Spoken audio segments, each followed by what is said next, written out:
and I'm a car seat technician here at Coconino County Health and Human Services, and I'm going to be checking Winnie and Jack's car seat today.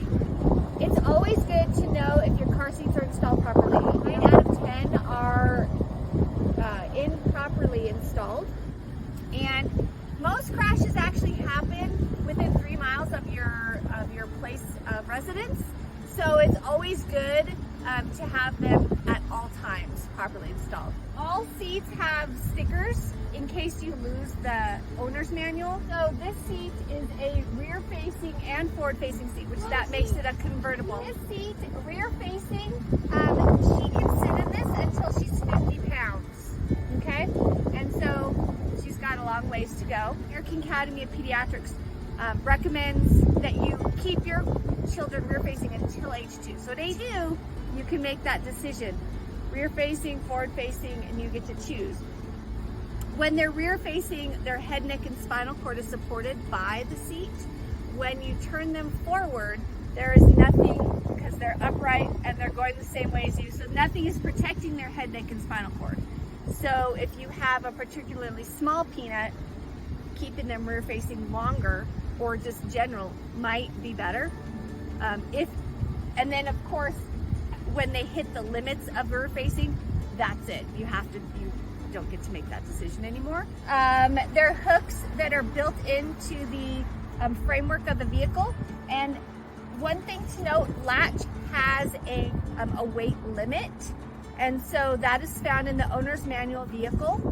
And so generally, a good guideline is 65 pounds, and that includes the weight of the child and the seat. Okay. So at some point you have to end up transitioning to the vehicle belt system, seat belt system, because those don't have a weight limit. Okay, so we're gonna take this out. So we're gonna take it out. Car seats have an expiration date.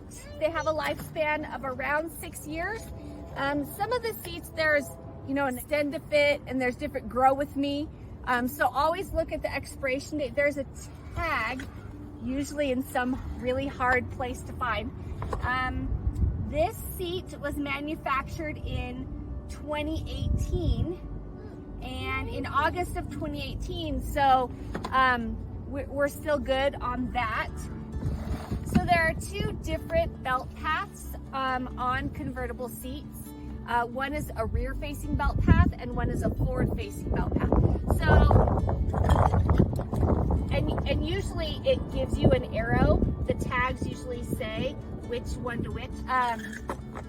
So right now, Winnie would be using this belt path because it is the rear-facing belt path, okay? So if you installed it and ran the seatbelt here, that would be incorrect, okay? And then the harness straps on a rear-facing seat need to cup their shoulders. So the straps, the harness straps need to be at or below their shoulders. Okay, one thing that we noticed is when Winnie's seat was in here before, this is just free-flowing, okay?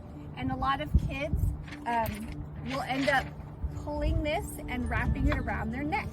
So, before I install the seat, I'm going to lock the seat belt so she cannot do that. That's when you're not using the seat belt system. If you are, it's not an issue. It's when you're using the latch system and this is free. So in order to lock a seat belt, you just buckle it like normal. You pull it all the way out, okay? And then you'll hear a clicking noise, okay? And that's when you know that the retractor is changed from emergency to automatic. All right. Okay. So now we're locked. Okay. All right. Okay. You always want, when you're using the latch system, you always want to clip it down.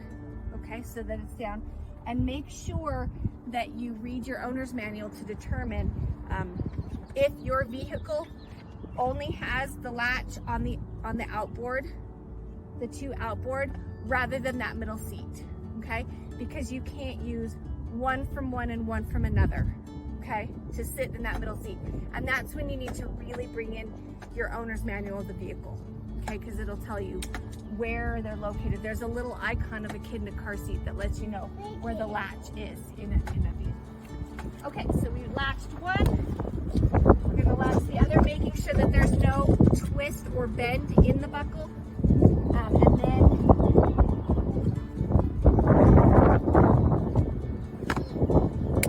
okay, and you hear a click to know that it's actually latched, and then you pull. You should not have more than an inch of wiggle room. And all right, so looks like we're in. Remember that rear facing seats, when you check how tight they are, you want to check at the buckle site, because their rear facing seats are designed to absorb crash forces. So this moves, okay? And that's a design of the seat, but you want to make sure it's tight here. Okay, so it looks like the harness strap level is fine. It's cupping her shoulders, which is really great. You don't want to move that up until her shoulders are at the next level at the minimum, okay? The chest clip is at the armpit level, which is good, and it looks like it's tightened enough. If you can pinch the webbing, it's too loose, okay? And in the winter, you want to make sure you take off her jacket before, and then you put her on it, or put her in the seat, and then tighten, okay? It looks like she's good to go. Yeah.